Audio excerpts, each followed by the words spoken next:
Hi, today I want to introduce you to the thrill of the thrum. What is the thrum? A thrum is a way of making your knitting a lot warmer. What you do is you take pieces of fiber, fleece, and you knit them into your knitting. Here's the inside of a thrummed piece. Looks pretty cushy. And here's the outside, which looks like a traditional Norwegian lice pattern. Thrummed knitting originated in northeastern Canada where the winters are cold and people want to be warm. Today I'm going to show you how to make a thrum and how to get it into your knitting. I've taken some roving and I pulled it off in a strip about that big. And it's kind of coming apart, but I don't know that that matters too much. What I do first is I hold my fingers about 5 or 6 inches apart and I start to tug so that the fibers slip past each other. And this is introducing a lot of air into the fiber, and that's what is going to trap the air and keep you warm. So I usually take a long strip of roving and I draft it like this. This is called drafting for you spinners. There's a little chunk there. And I usually do the whole strip and then come back and make my thrums, but I'm not going to make you watch me do the whole strip. Let's take this away. So to make an actual thrum, I pull a piece off about 5 to 6 inches long, and then I fold the edges back to each other, to the center, and just give it a little twist like this to felt it down. If it's fatter than you want it to be, then you can draft it out a little bit thinner. It's just kind of a trial and error thing. Everything is very adjustable. Here is this. So if I wanted to make it a little thinner, I would cut it off a little shorter and then pull it out a little bit more. Here's another thrum. You want your finished thrum to be about 2.5 to 3 inches long, and you want the center of it to be about the same thickness as the yarn that you're knitting with. Let's make another one.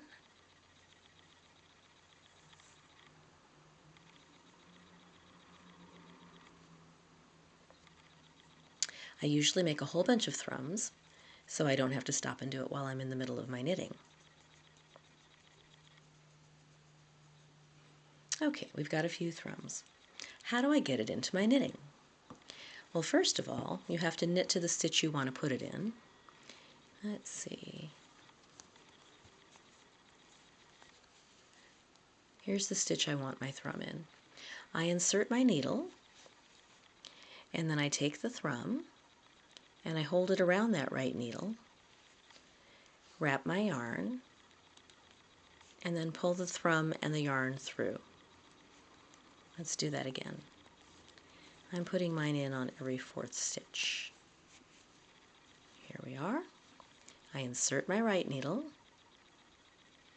take my thrum, wrap it around the right needle, wrap my yarn, pull my thrum through.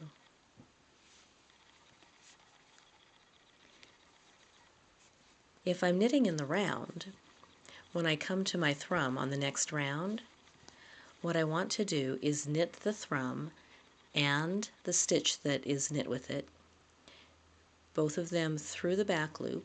Am I seeing you? No, not quite yet. There we go. Whoops. I'm going to knit it off through the back loop, but I'm not actually going to do that yet because I want to show you something else. If I'm working back and forth, when I come to the stitch with the thrum in it, let's go back here. So I'm purling back, because pretend I'm knitting flat.